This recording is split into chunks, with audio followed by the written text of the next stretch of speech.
that's what we rock. On Talk, ride with us. Glad to hear y'all dropped in. On Talk, ride with us. Walk and take it locked in, and let's go.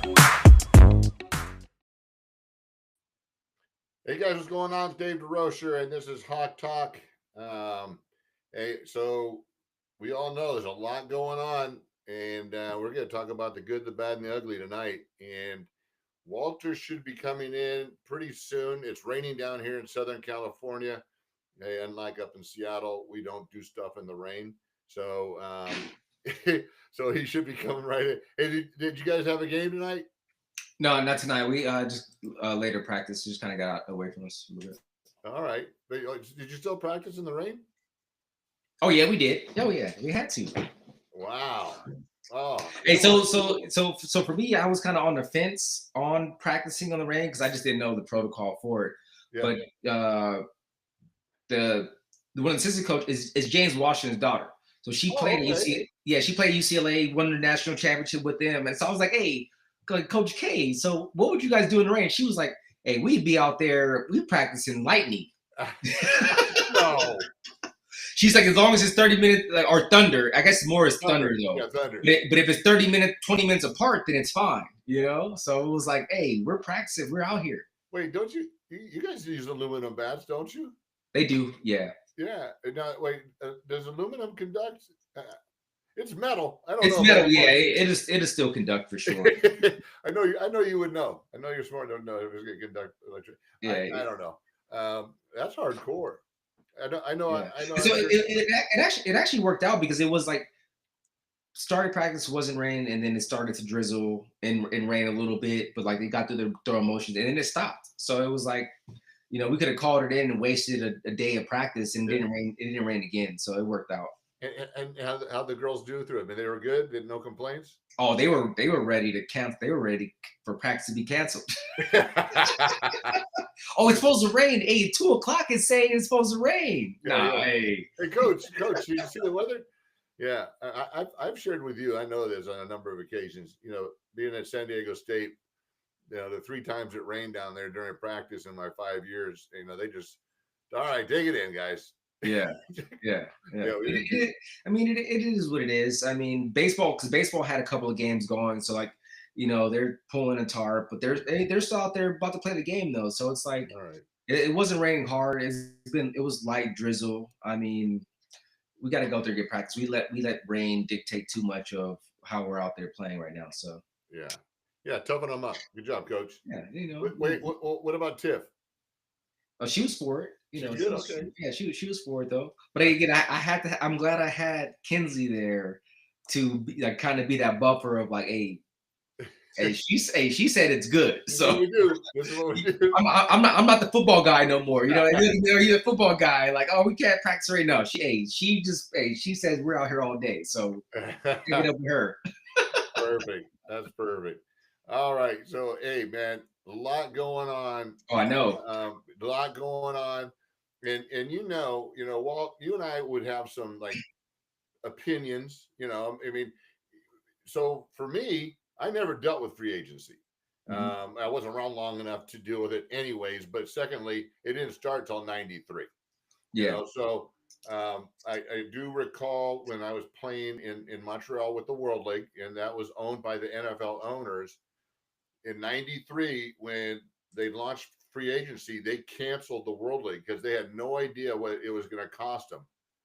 And I can assure you, back in 93, they had no idea what it was going to cost them because cats are getting paid. I mean, guys are moving around for, you know, the average guys are making $4 million to go somewhere for a year. And then you get the big name guys, Crosby making $40 million a year for 4 years. Yes. You know, I mean, straight fireworks. Fireworks.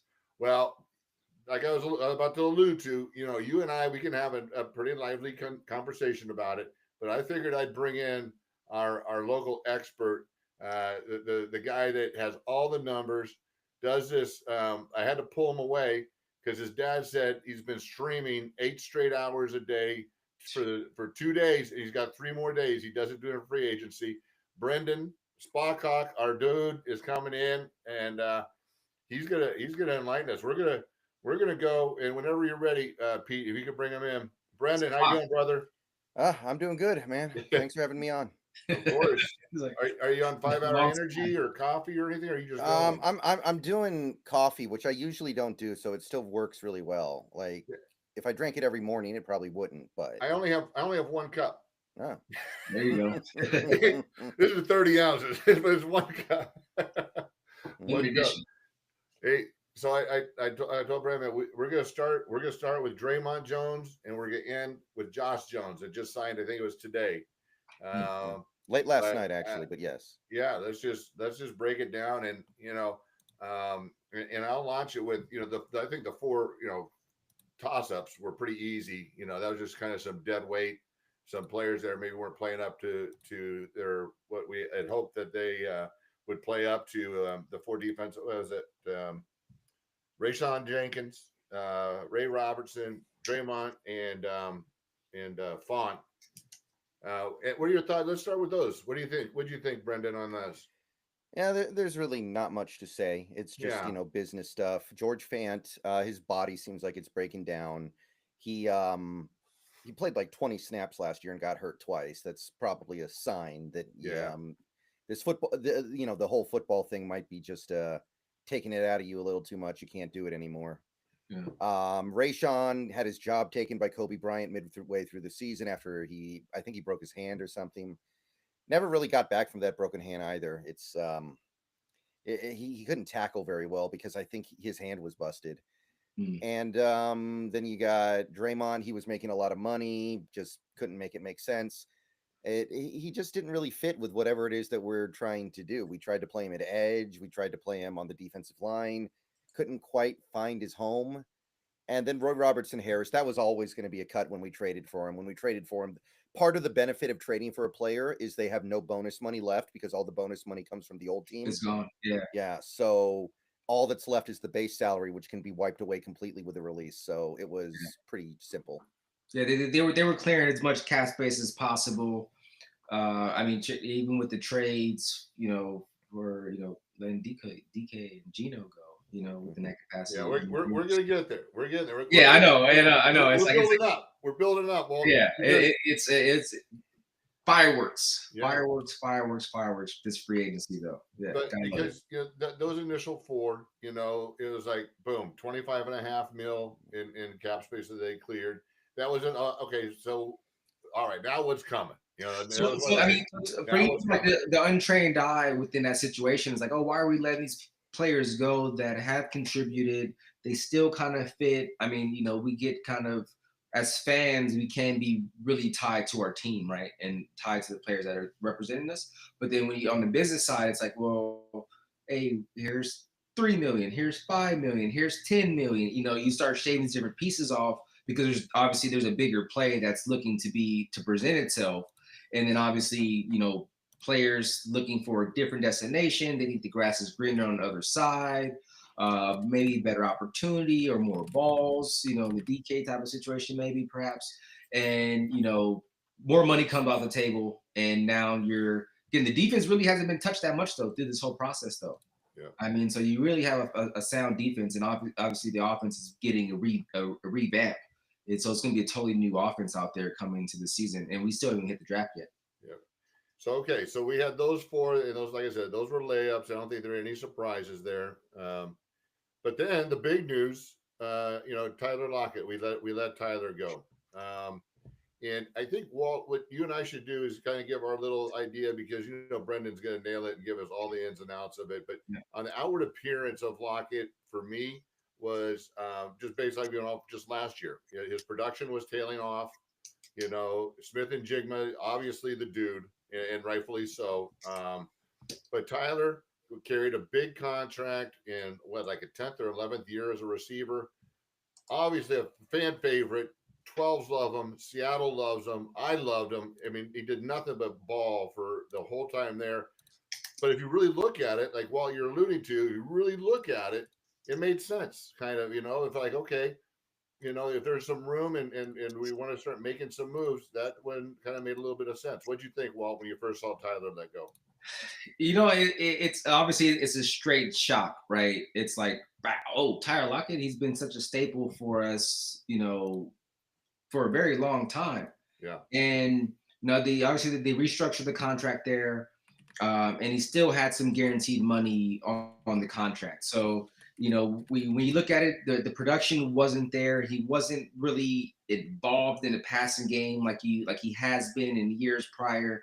Obviously, Jigma has been getting a lot more of his balls that are probably targeted to him, especially occupying the middle of the field. Obviously, DK is more of is the number one ball, number one threat on the receiving team on the outside aspect, and you have Tyler that's on the number two side on the outside, which again, he's most best suited play action or working across the middle of the field, and Jigma's working that middle of the field now. So you did see a significant decrease in his production within that capacity, and at that price point, it's like, okay, well, let's save the money, reallocate those resources, and probably draft another receiver, upcoming here soon. And I'm pretty sure they have someone that they're looking at that could be able to fit that type of mode. I'd probably say maybe, second or fourth rounder. I think we've had some success in that second or fourth round range of drafting high quality receivers. And at a low margin, right? A low annual margin within that situation that can kind of come in and contribute. So, again, like I said, shock initially, but they're revamping, and now we're seeing Coach in his second year really shape the team that he's looking to build. Because you really get 3 years as a new head coach. That first year is going to be kind of a wash. You're still working with previous players, guys on contract. I've seen this with Pete, and you're trying to make that first season work. That second year, hey, you're trimming the fat. You're trying to reallocate, try to make some moves and get more competitive, and really get your true first draft class in there with some of the new additions from free agency. All right, Brennan. What was your take on the Tyler Lockett move? Well, I think one thing that needs to be kept in mind is one element is that Clint Kubiak, the new offensive coordinator, his offense actually uses receivers less than a vast majority of NFL offenses. Like you look at what Sean McVay's offense does. You look at what I'd say Kevin O'Connell's probably part of that as well. A lot of these offenses live in 3 receiver sets. Kubiak really doesn't. Kubiak is a big fan of getting into 2 tight end sets, and he also likes 2 back sets. He also likes to use the fullback, and very few teams use the fullback now. Yeah.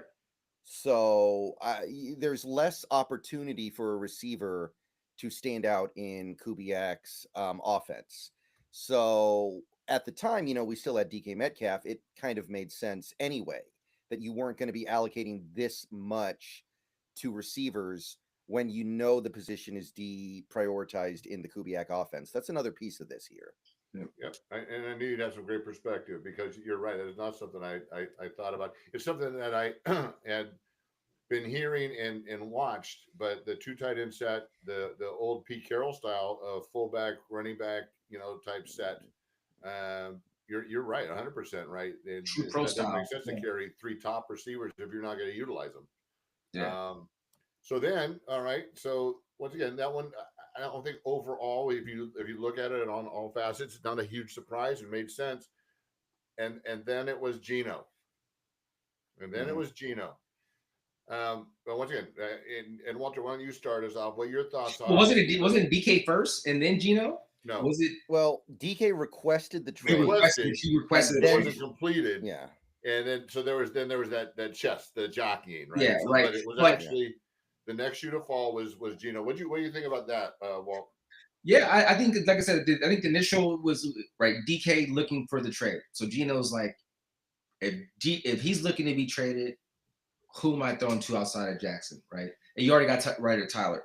So I mean, he's probably looking at it from a perspective of, how can I be successful and be competitive in this particular type of situation without the weapons within that capacity? It could be one thought process there. Or maybe he wanted to venture off to somewhere different and didn't like the coaching regime. We really don't know the inner workings within that capacity. Yeah. But again, straight shock still, right? Because I thought he had a very solid season last year. We've always talked about and addressed the offensive line aspect to where he hasn't been able to be protected in some capacity. I thought he played very well. Again, he's playing as a top 10 quarterback, in passing yards and, touchdowns and things of that nature. Didn't necessarily see it coming, but then you see where did he get traded to? He got traded to Pete with the Raiders, right? So again, obviously you have that familiarity between previous GMs with Snyder and Pete there, trying to make something happen. You never want a player that's looking to be sent somewhere else and you don't send him anywhere else, and now he's there, because now that becomes cancerous within the team because he hasn't bought into the team though. So I mean, once he made that declaration of like, I want to go somewhere else, you kind of have to figure that type of situation out, because again, now it's not benefiting the team because he's not wanting to be there. It's 1 foot out, 1 foot out, 1 foot in, 1 foot out type of situation. So yeah, that was kind of the initial thought there. It kind of made sense once he kind of wanted to request that trade. It's like, you don't want someone that's kind of, especially a quarterback. You don't want a quarterback that's half in, half out. Don't want that.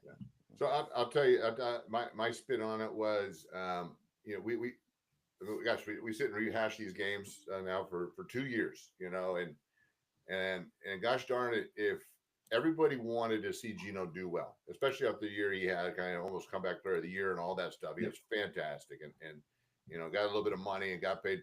But then, all those red zone interceptions, bad decisions at crucial times. I mean, it wasn't like he was horrible, but the mistakes he made were at crucial times when we had a chance to win, or was almost the deciding factor. At least, when I'm looking back on it spottedly.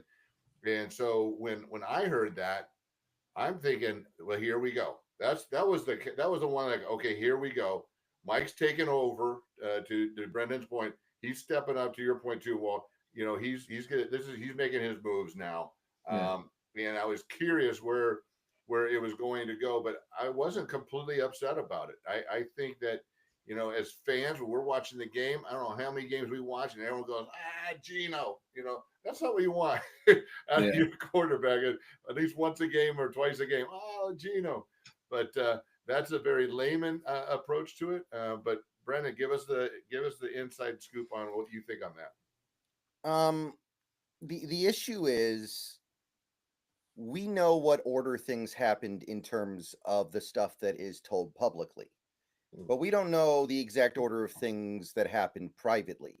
So, for instance, I know, Walter, you just suggested that maybe Geno was like, okay, if DK is going to go, then I'm going to go, or I'm probably going to want to go too. But I had the thought, I wondered, what if DK knew that the Geno contract extension talks were not going well, and then it was the other way around, where DK was like, well, I don't know who my quarterback's going to be anymore. I don't really want to be here. What if I end up with some quarterback I don't like, or some quarterback who's no good? Because one thing he said in his trade request was, I want a stable quarterback situation. Yeah. And, that word made me think stable. He didn't necessarily say, a great quarterback or a better quarterback. He said he wanted a stable quarterback situation. So I wondered if maybe that was it. And we also had, conflicting reports about the Geno Smith thing. There was one report that said Geno wanted $45 million a year and Schneider offered him 35, and they couldn't get in the middle. There was another report that said Schneider offered him 45 and Geno said, no, I don't want to be here, trade me. So we don't know which one of those is true, and it's going to be really hard for us to figure out. We don't get to know that stuff. Yeah. We don't get to see how the sausage is made sometimes. Yeah. Which is interesting to your point. It's like, DK wanting a stable quarterback situation, and that's what his sentiment was. And then with the trade, you have no choice where you're going in a trade. You're dust in the wind, because that is GM to GM talking about that. And he goes to Seattle, and they don't have a quarterback right now, and because they haven't signed Russell. Justin Fields just signed somewhere else. And unless they're going to go draft somebody, they're probably going to draft someone first round, right? Because at that point, they're bring Russell back in, maybe lower ticket if he's willing to go do that situation, coach and groom a young guy if that's kind of the case, or you're pulling another quarterback from free agency within that capacity. Yeah, everyone's saying that they're going to get Aaron Rodgers. Everyone expects Aaron Rodgers to sign there like tomorrow or something. And which makes sense why Steelers would bring in a DK. If you're trying to revamp your weapons there, if you're looking to go try to pull Aaron Rodgers in that capacity. Mm-hmm. Right. So if a couple of the viewers, Dogzilla is asking, we're getting the offensive line. We did make a move there. But we need a lot more moves before we're gonna get any better. Um, and I, and I think it's Johannes. I did hear there's a DK wanted to play in a warmer place. Yes, Did he end up that's in what he Pittsburgh? said. Yeah, he kind of, in a way, didn't get anything he wanted. He wanted to play in a warm city. He didn't get that. He wanted to play for a contender. He didn't get that. Not really, anyway. I guess Pittsburgh made the playoffs last year, but they're not a contender. Yeah. And a fixed QB situation. But at a certain point, I guess, he was just told, look, you're not going to be able to get everything you want here. Do you want to leave or do you want to stay? Like, Yeah. that might have been the one team. They might have gone to him and been like, look, if we don't send you to Pittsburgh, you're stuck here for the year. Yeah. So here's my DK thing. I would not want to meet that cat in dark alley. He is a phenomenal, probably one of the most phenomenal athletes I've ever seen. And when he does stuff, you just go, holy smokes, can you just please do that for an entire game? Yeah. But the thing that was frustrating for me was the lack of self-control, that he was good for at least one 15-yard penalty, if not two. He would take plays off. I mean, you could watch him on the backside of a route, just take plays off, and he'd drop catches. But he'd be the first one to complain if they win a whole series without throwing to him.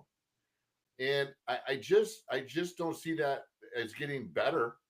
And might as well get a second round for him while we can. And if we're in this mode, it's already happening. I mean, we're seeing now it's like Walter say fireworks. It's like boom, boom, boom, boom, boom. Hey, let's just do it. Now, man, we're committed now. Let's get what we can get, a second round draft pick. We just picked up a third. We've bolstered that. Those are great positions, like Walter was saying, for especially like a receiving guy or a offensive line, top offensive lineman, falling to the second or third round. That's a great position. We could get some positions that we can replace with. And I was so frustrated watching him, because you just wanted so much more. You wanted DK to be what I think everyone thought DK could be. What did we get for Geno? Third. Mm-hmm. Right, Brendan? Yeah, late third round pick. It felt a little obligatory. It felt almost kind of like, we're going to make sure you go where you want to go. We all knew where he wanted to go. He wants to go get coached by the guy who believed in him in the first place. Like, yeah. Like, let's face it. I think a vast majority of head coaches in the league would never have given Geno his chance in 2022, and Pete did. And I think Geno really wanted to be a part of whatever he's trying to build in Oakland. And and it paid off. It paid off for us, Brendan. I mean, he had a great season. Yeah, he did. Absolutely. So, what do you think about the DK? Once that shoe fell, I mean, were you starting to get going? Oh my gosh, what the heck? Or did you see anything positive about it, or what were your thoughts? Yeah, I mean, positive is like, again, you're saving money, right? I mean, you're having your war chest, being able to go on a free agency. I mean, you're still making different moves. There's still a couple of free wide receivers out there, or maybe you're just waiting for the draft and kind of having a younger offense, maybe, because some of the younger offenses have been very successful. Obviously, I think you need to bring another receiver in to complement, Jackson there, especially with bringing in Sam. And I know we're gonna get to Sam in a second here, but yeah, I mean, that's what happens when you bring a new coach in. Right, there's some coaches that you kind of vibe with. You like how things are being run.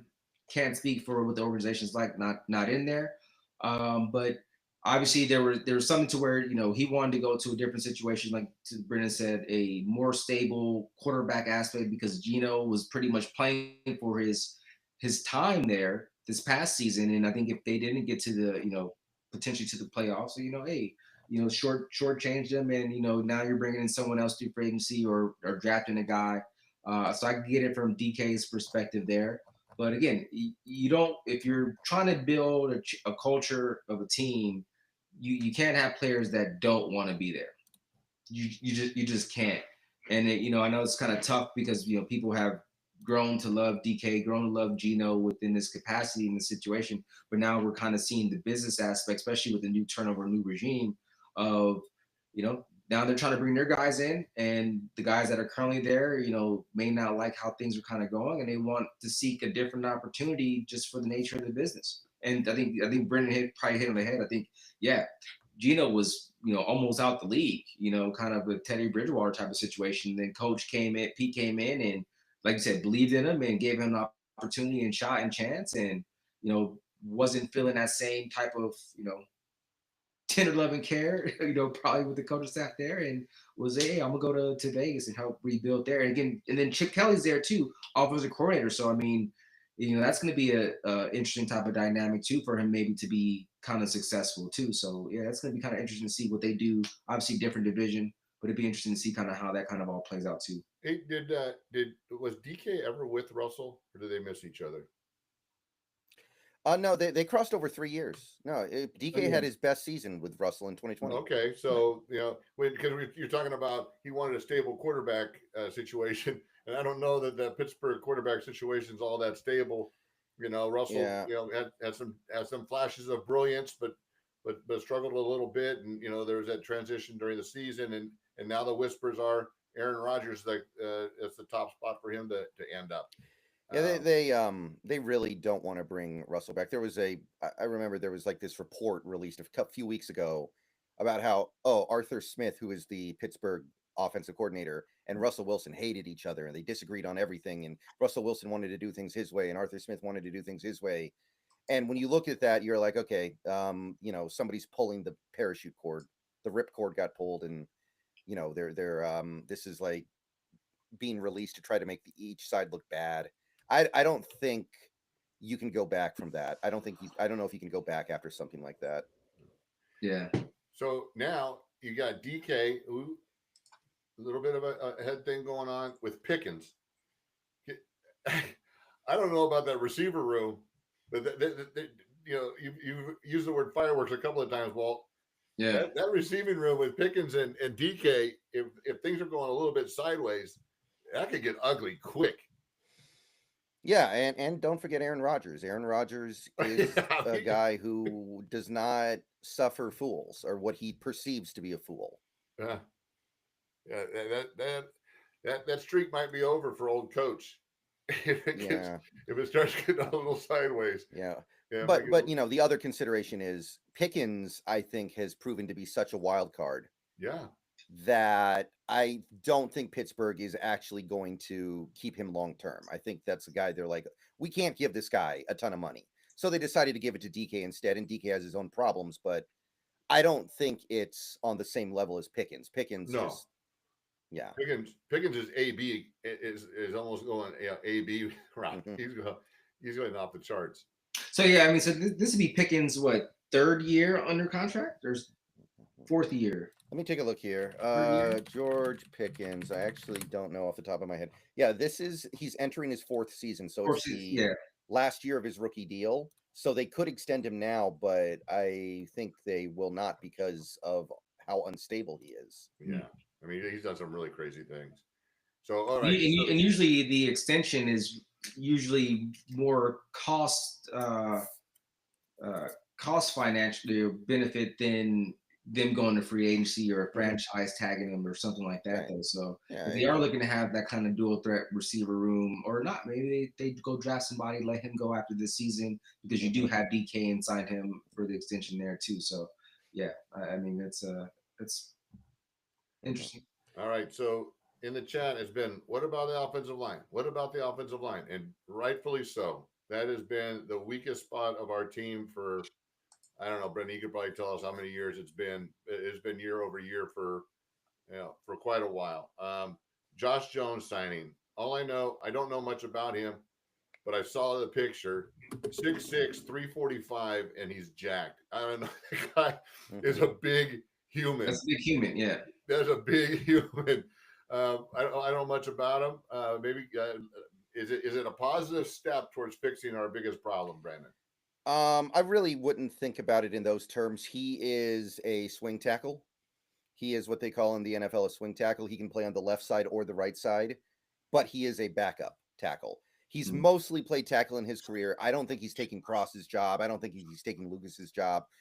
But we don't really have a backup for either of those guys right now, and now we do. The backup was Mike Jarrell, and Jarrell is probably not ready to be playing NFL football every week because, 2 years ago he was playing Division III football. The jump in competition that he saw from Findlay to Seattle was incalculable. Like, I don't know if you've ever seen like a Division III football game, but Oh yeah. it's down there. And then the NFL is just the highest level of competition. Yeah. So he still has some developing to do. Mm-hmm. He is Yeah. extremely talented, though. He is one of the most athletic tackles in NFL history, according to the measurements, actually. But Stone Forsythe's probably gone. Stone Forsythe's a free agent. He's not coming back. This is kind of like your Stone Forsythe replacement. This is not somebody that's meant to start. This is not somebody that you want to see playing very much, but it's fine. It's something that you need to do. It's something that you need to have. And so, what if you have any thoughts on it, Walt, or should we just talk about what else needs to happen? So we have free agency. We've obviously, I guess, we have some cap room because we haven't spent a lot of money. No. Mm-hmm. Where are we looking? Where are we sitting at on that? Do you have that total, Brandon? Well, the issue is we don't know exactly what the Sam Darnold contract is yet. Okay. So without that knowledge, we can't know for sure how much cap space we have left. But I would estimate somewhere around 45 to 50 million. If I had to try, I would say somewhere around there. Yeah, which is pretty substantial. I mean, you can still make some moves there. I mean, Oh yeah, 100%. Oh yeah. Yeah, because we all know the rumored number of 3 years and 100 million, 110 million. Still, I mean, not a bad price to pay for a guy that, like, he's very Geno-esque, where he had just really a breakout season with a passing platform. I mean, those guys, to your point, Brendan, that coach, they throw the ball. They've got a receiving core and they huck it. So that bode well for him. It'd be interesting to see how he does in a more run-centric type formation. And well, I mean, but I mean, run centric. I mean, if the run is being successful, it seems like they're trying to get into that space to be more run centric, right? That's going to open up the passes downfield once they start putting 7, 8, 8 in the box there. And now you have one-on-one with Jigma. Obviously, you need that another receiver there, which again, they can probably go for another receiver within that capacity to replace Tyler and DK because you're still missing the spot there. Well, we got and no one's mentioning. Bobo's done nothing but catch footballs. I think he's probably about. Yeah, he's not. But he's not a number two though. He's not a number two. Mm-hmm. Yeah. I mean, yeah, he's not a number two guy though. I mean, love Bobo, love his heart determination within that capacity though. Yeah. But because Jigma, he's a more shifter type of guy. He doesn't. He's not the DK size, right? Within that capacity, he's spent a lot of time working across the middle. But I think you still need someone that's in that 6'2", 6'3" range, perhaps. Mm-hmm. So what about our interior three then? The center and two guards. How do we look there? Right now it's pretty bad. It is pretty bad right now. That hasn't changed. The way I see it right now, we do not have a left guard. Earlier today, Laken Tomlinson signed with the Houston Texans. He was our left guard for all 17 games last year. He did not miss a snap. He didn't get hurt. I think he missed 3 snaps at the end of the Green Bay game because we were playing backups. But we, as near as I can tell right now, do not have a left guard on the roster at all. Wow. Our center is Oluwatimi, which is okay. I have doubts that he is going to develop much more than what he has already showed. Because the thing with Oluwatimi, he played a lot of football in college. He played more games and had more starts than just about anybody that you will find at the position. He played, I think, 4 years as a starter at Virginia, and then he transferred to Michigan and played for them for a year. So he was pretty close to a finished product when he came out in college, more so than most other collegiate players. And I think he was already like 24 when he entered the league. So now he's 26. I'm not necessarily thinking he's going to grow much more than he already has as a player. And then you have right guard, which is right now you've got three guys. You got Christian Haynes, who I like. I think Christian Haynes is going to work much better in this offense than he did in Grubb's offense. Anthony Bradford, who has immense talent but hasn't really figured out how to play the position yet. He's the opposite of Oluwatimi. He barely played in college. Like Anthony Bradford played about, I think, 16 starts in college or something like that. Oh, wow. And then you've got Sataoa Lomia, who's, interesting. I think what's going to happen, and this is just my guess, I haven't heard or seen anything from the team that indicates this is happening. I think Christian Haynes is going to move to center. I think that's in his skill set. I think that his particular set of skills fits well at that spot, and that's what he's going to be doing going forward. The issue is the right guard kind of has to be the strongest, and Christian Haynes is more mobile than he is strong. So I think he moves, and then hopefully either Bradford or Lomia becomes your right guard, but you got to do something about left guard because, like I said, right now we literally don't have one, in my opinion. So we certainly don't want. Well, we got lucky with Cross, and a rookie to be able to insert him and get him right in, and he had some growing pains, but he overall did well. Do we draft a guard, or is there anyone out there floating in free agency left that's worth looking at? Well, they're really the main guy I'm still looking at is Tevin Jenkins, who played for the Bears these last few years. He's a former tackle that converted to guard, and that's the kind of player I like. I like tackles that convert to guard because they move better. They play in space better, they can block downfield better. That's the kind of stuff I tend to look for. But the reason why I think it's so important to get some blue chip veteran like a Tevin Jenkins, or earlier today we were trying to get Will Fries, but we got outbid by the Vikings, right? Somebody like that is I want whatever young player we end up starting next year, be it a rookie or Christian Haynes, to have good stuff happening around him with a proven veteran to make his job a little bit easier. Like I'm thinking about the Eagles this last year. Mekhi Becton. Do you guys know who Mekhi Becton is? Yeah, he started at right guard for the Eagles this year. And in New York, he was a big bust. He was really, really bad. He couldn't do anything. He looked like one of the worst players in football. He was a really high draft pick, and he busted out of New York almost immediately. But then he goes to Philadelphia, and he looks great. And you look at what's going on in Philadelphia, what does he have? To his right, he's got Lane Johnson, future Hall of Famer. Right. To his left, he's got Cam Jurgens, one of the best centers in the league. Over on the left tackle side, he's got Jordan Maitaya, who's one of the best left tackles in the league.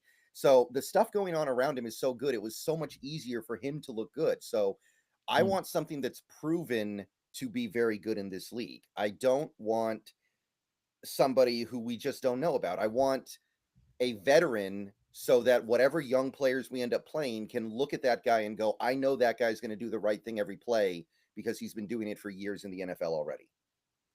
Yeah, you said one thing, and all of it's very poignant, but the one thing is we got outbid on a position that we really need, and we've got the money, and we got outbid. That's kind of an indication why we're in the situation we're in.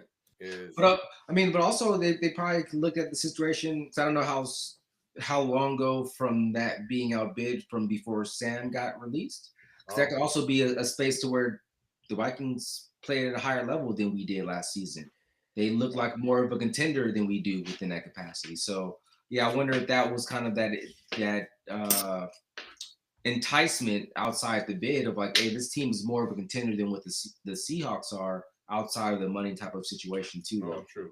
Yeah, I heard some things today that would you like me to go ahead and talk about it? That's why you're here. Enlighten us. Yeah, I have heard some things. We don't know for sure if anything's true, and we never get to know, right? That's the thing about this. We never get to know. So, according to reports, the Seahawks offered Will Fries a 3-year deal, 3-year contract. And the Vikings came in and said, we'll give you about the same amount of money, but for 5 years. And according to Will Fries, he was like, "Look, Seattle, you match this deal. I'd rather go to Seattle than Minnesota." And we did not go to that 5 years. We were giving him more money for less years. Well, it would have been. Well, we would have given him 3 years, 54, something like that. And from Minnesota, he got 5 years, 88. Okay, So it's like they just up the money and the years that he wanted. He wanted stability. He wanted long-term stability. Yeah. Yeah. And the idea is that some owners are like there are some owners that are susceptible to this and some owners are not.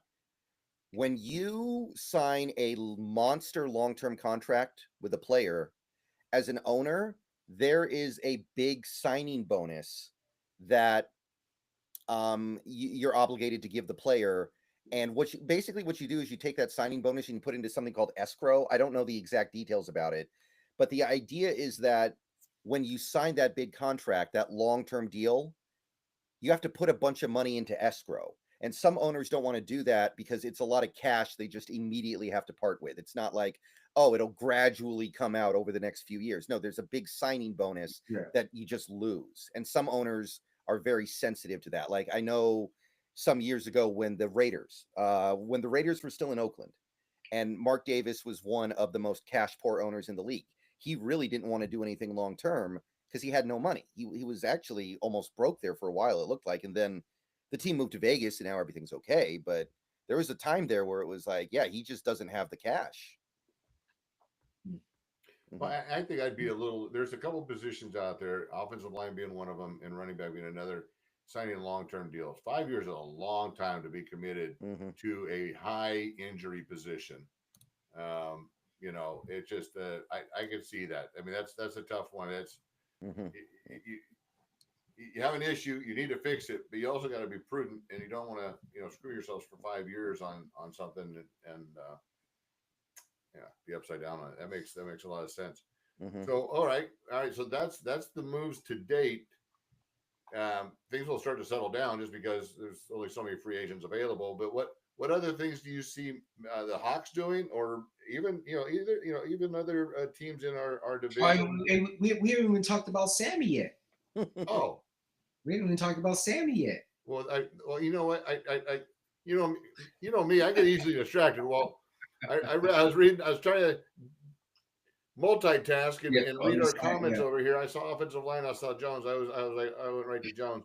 Well, maybe let's talk about Sam Darnold. Give us your thoughts of watching Sam Walt as a defensive back. Break him down as much as you can on how much you've seen him actually play. What do you think? The first time I seen Sam was when he was a sophomore in SC in the Rose Bowl game.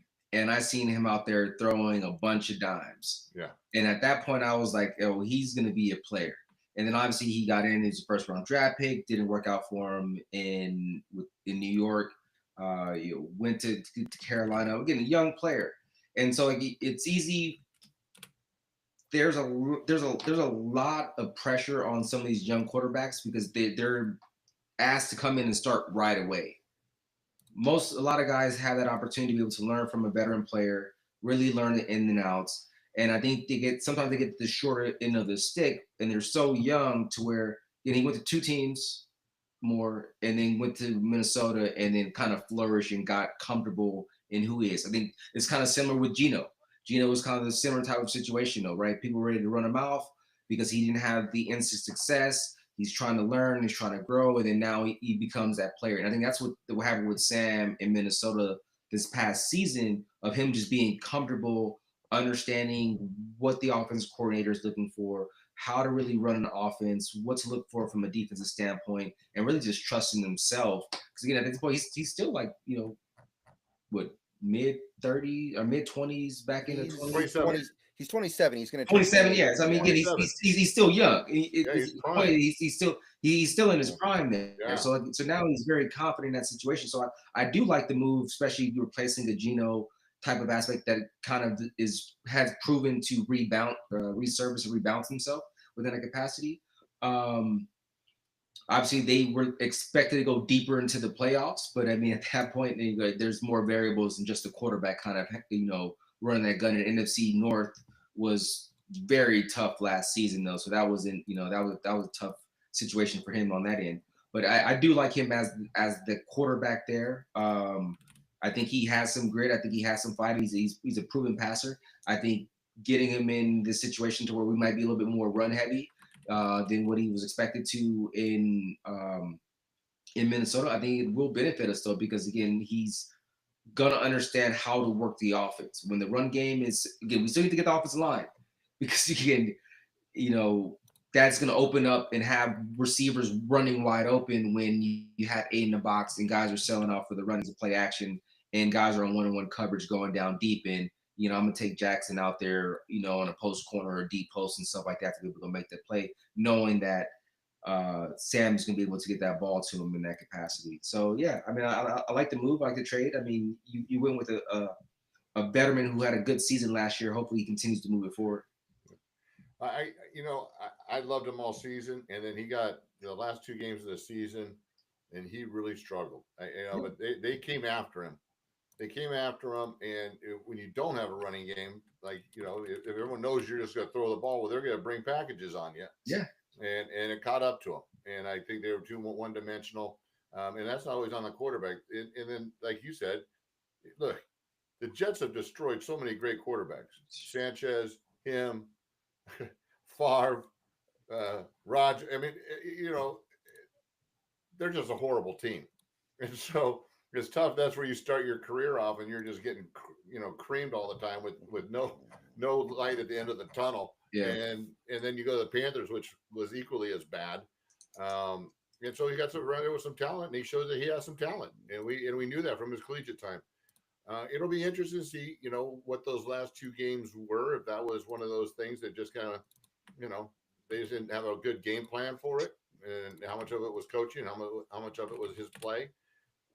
But I mean, it happens though, right? I mean, that's football though. I mean, right. You can't be good quarterbacks all the time don't have good games, and your defense pulls you out, and the running game's going, or things always happen when the quarterback's not playing. So you can still win some of those games there. So I think those are big tell of anything. I think because of those two games, we got him for a good price. We didn't have to pay 40 to 50 million for him, as everyone was thinking. Because if he would have gone deep into the playoffs, he would have gotten some money. NFC Championship game, that was a $200 million contract right there to get Sam. Yeah, no question. Well, all right, so Brandon, what are your thinkings on Sam Darnold? What does that look like for us? What are your thoughts on the pickup? He's very talented, right? I mean, he went number 3 overall in the draft for a reason. He's got a big arm. He himself has, prototypical quarterback size. There's definitely some pretty encouraging stuff about him. I remember when he got drafted, one of the things that people kind of liked about him was he was almost linebacker sized. He was like surprisingly big. The issue, the concern that I have really is just I look at what he had in Minnesota last year. Yeah. Where you've got maybe the best receiver in football, maybe Justin Jefferson. Jordan Addison's he's at least good. I don't know if he's like elite yet. Obviously, he's very young, but you got Jordan Addison. I think they had TJ Hawkinson for most of the year. Let me make sure. Yeah, they had TJ Hawkinson. Aaron Jones was pretty good last year, not stellar or anything, but he was good. And I do think he had a much better offensive line until the end of the year when Brian O'Neill's knee started acting up. I think it was his knee started acting up. And when the offensive line started playing worse, he really, really lost himself in those last two games. That's really the main thing that happened. And the other thing in Minnesota that people that people should definitely kind of understand to contextualize what Darnold did. Kevin O'Connell's great. Kevin O'Connell's one of the brightest offensive minds in football. He's a Sean McVay guy. He's doing great stuff up there. He won Coach of the Year last year for a reason. And it's a great support system for your quarterback. And now we're bringing that over to Seattle, and I'm looking at it, and I'm like, okay, we don't, right now, we don't have good receivers. We don't. We have one good receiver. Right now, our third receiver is Derek Young, who has 2 catches in his whole career. Like perfect. Yeah. Our maybe it's Cody White, who has 2 catches in his career as well, I think, actually. We don't have an offensive line yet, that's for sure. I mean, it's not different from what it was last year when it was bad. We've got decent tight ends and we've got good running backs. And I like Kubiak. I think Kubiak's offense is good. I actually did a little bit of a film breakdown with the guy I stream with every week on Kubiak's offense last, what was it? Maybe a month and a half ago. And I like it. I like the concepts in it. But he hasn't proven himself the way Kevin O'Connell has. Not even close. Kevin O'Connell is a great head coach in this league. So I'm worried about that part of it because I do think, and I know there's some room for debate here, I think that Geno Smith is a better quarterback than Sam Darnold right now. If you look at the two players where they are right now, I think Geno Smith is better at quarterbacking than Darnold. Now you got Darnold for cheaper, and maybe the trade-off there is worth it. But the point I'm trying to drill down to here is that what we had last year wasn't good enough to get us to where we wanted to get to with Geno. So we need to make some big improvements in that area if we want what we have now to be good enough with Darnold. Because right now, all we've really done is lose players. We lose Metcalf, we lose Lockett, we lose Lake and Tomlinson. Yeah. So there's work to be done, and we have the money to do it. But so far, haven't really used it very much. And, cap space is not going to win us football games in September. Players are going to do that. So we've got many months here to turn that cap space into players. But as of this stream, hasn't happened yet. So a couple of things I named is O'Connell. Just want to point out Aztec. Oh, Aztec really? for life right there, and he was a quarterback. So yeah, he's done a tremendous job. I think he's a great coach. And you can tell he blends well with the players. I mean, the players like him. He likes it. It's just he's done a great job there. I will. One point you brought up about Sam. I went to Aaron Rodgers' RX3 here in Southern California, and it's a fundraising event. And he brings in like Sam Darnold. We had Leinart. We had Mark Sanchez. A handful of kids.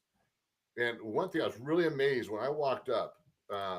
Brendan, when I played in the 80s, I used to be, when I was 6'7", 300 pounds, I was the biggest guy in the huddle. Well, doggone it, I'm walking out on that field, and I didn't know Aaron Rodgers was 6'4". He just doesn't look that big. But Aaron's a big cat. And so then I'm looking, and then there's Leinart and Sanchez, and they're both 6'4", 6'5". And Sam, I didn't know Sam was as big as he was. He's 6'4", 6'5". And you're right. These are all big guys. And then I'm standing there talking to those guys, and I'm looking across the field. I go, hey, who's that tight end throwing that ball? And they go, oh, that's Josh Allen.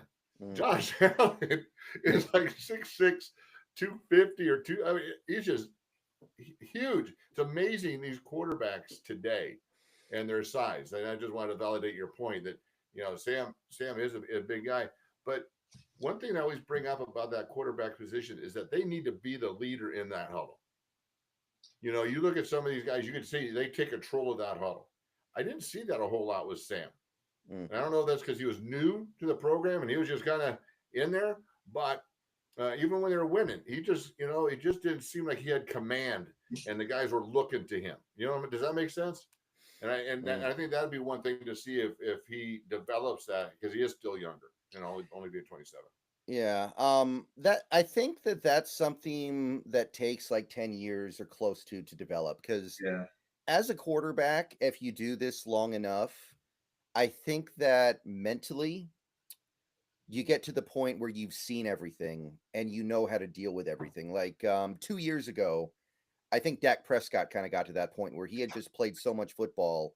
Even though Dak Prescott is not really that physically gifted anymore, he doesn't have a great arm. He's not mobile anymore because he broke his leg. He had seen every blitz. He had seen every, deceptive defense. He had seen it all.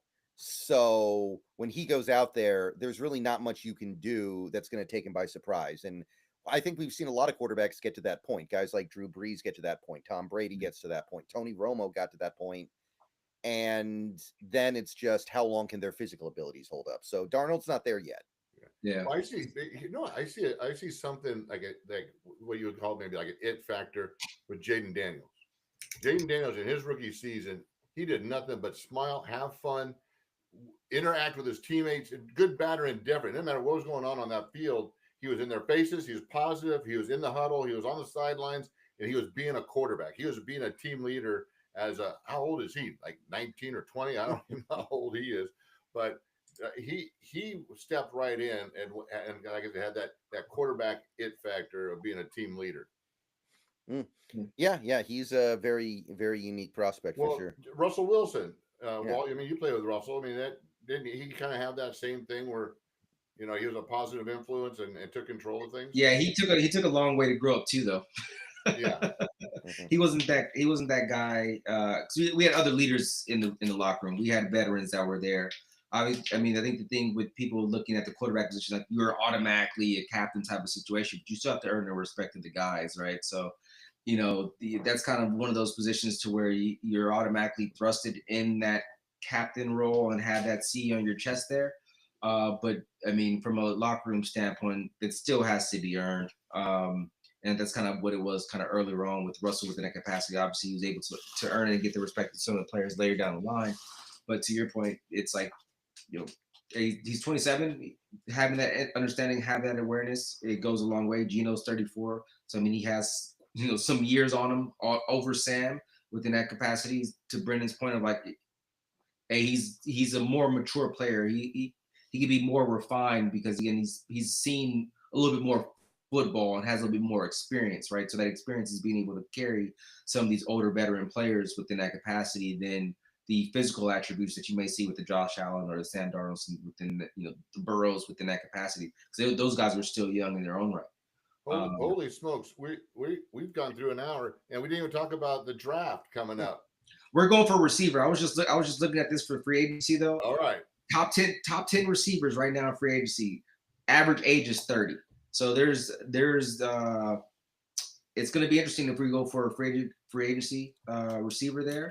I mean, Stephon Diggs, that number one guy. Keenan Allen's the number two guy within that capacity. Oh, I 30, 32 type of situation. So I can see there's a strong receiver class, if I'm not mistaken. I mean, Brendan would attest to that being the situation. But I can see us going, if it's not offensive lineman first round, we might be going with the receiver first round. What do you think, Brendan? Well, first of all, free agent wide receiver that I'm into is actually there are two guys. One is Elijah Moore, the guy from the who was originally a Jet. He's been a Brown the last 2 years. He's really young still. He's only going to be 20. He's going to be 25 in like a couple days here. Yep. Draft wise, it is a good receiver draft, but a lot of the best receivers in this draft are slot guys. Like when you play on the outside, you need to be able to deal with press coverage. You need to have longer arms. You need to be a little bit bigger usually. What's your thoughts with the receiver out of Arizona? Because he's a bigger receiver. Oh yeah, he's great, but I think he's going to go in the top 15. He's 15, a little too good, if I had to guess. Although stuff happens, right? Stuff definitely happens. Maybe they get him with the gas mask video right before the draft, like they did Laramie Tunsil. Who knows? Or maybe we trade up using one of our lesser picks. I mean, we do have some options. You never know, I guess, in that capacity. Like Egbuka is great, but to me, he's slot only. You've got Luther Burden in Missouri. To me, he's slot only. So I really like Jaden Higgins, the Iowa State guy. He's big. He tested well. I like him. He's starting to really grow on me. Dante Thornton in Tennessee is kind of a DK Metcalf clone. He's 6'4", but he runs a 4.3 flat. Wow. The only issue with him being that he plays in that Tennessee offense, which is like, in that Tennessee offense as a receiver, your job is so easy because you never get pressed because you're always in motion pre-snap. But there are definitely guys that you can get at receiver, and we're going to need maybe more than one. We might need more than one, so we got to hit this. Yeah. Which you can go in free agency and go grab a guy that could be that veteran leadership, because again, at that point, that receiver room is going to be very young. I mean, Jackson is he's a young player, so it's he's not quite the veteran-esque within that capacity where I think you still need a veteran receiver in that locker room in some capacity, and there's some available in free agency. Well, you mentioned Diggs. Diggs was good for so long, and he's coming off the injury too from last season. Mm-hmm. Yeah. So you don't know how he's gonna really respond, but again, he does give you that veteran presence. It really is just going to come down to how well does he move out there. I don't know. Well, talk about guys moving. There are some offensive line, 6'5", 330 pounds, running 4.8 40s. And of course, they'll probably be, in the first 15 as well. But there are some guys moving pretty good, even in the 4.9, 5 flat, well over 300 pounds. I was really amazed at how athletic and big the offensive linemen were at the combine this year, watching that. Yeah, that's something that seems like it gets more and more every year. Like you look at offensive linemen 30 years ago, they weren't this big. Like I feel like back even in the 80s, offensive linemen weighed a lot less than this. Now you've got these guys who are 350 and they can fly. Yeah, Brendan, I was 300 pounds, and I was the biggest guy when I played in the Hula Bowl. I was the biggest guy for the West, and Jumbo Elliott was the biggest guy for the East, and we were both 6'7", 300 pounds. Yeah, so that's right. No, you're right. 30 pounds may not sound like a lot, but it is. They are getting bigger, and they can scoot pretty good. But I still think I can outbench them. So that's all that matters. Well, benching's all about your arm length. If you have short arms, you can just do. But if you got the long arms, I have long arms. It's hard to get it up there. Yeah, I know. That's why I'm so proud of it. Yeah, but I was slow as molasses. Yeah, like that's the famous story. Kevin Durant, when he was drafted in the NBA, he could not do one. He couldn't do one because his arms are so long and his arms skinny. Yeah, and that too. He couldn't even do a one. That doesn't surprise me. Yeah. Hey, Brennan, I don't know if we alluded to it, but your dad told me you've been streaming 8 straight hours for, is this your third day or second day? Did it yesterday, today, and I'm doing it the next 3 days. For the next 3 days on top of that. So, man, we appreciate you coming in, and you always give us so much great information and your attention to detail and the insight you bring. I know that folks that are watching us, our viewership always goes up when you're here. We appreciate you. And then maybe we'll get back together after the draft and we'll break that down. All right. Sounds good to me, man. Thank you. Cool, man. All right. Well, you, brother. Hey, guys. Hey, we're making moves. And I think overall, I'm positive about it. If we really are honest, we always get attached to something. The defense is still intact. That is. And that's how we're going to win it all. Hey, go Hawks. We'll see you all next week. Go Hawks. Go Hawks. That means we're done, Pete.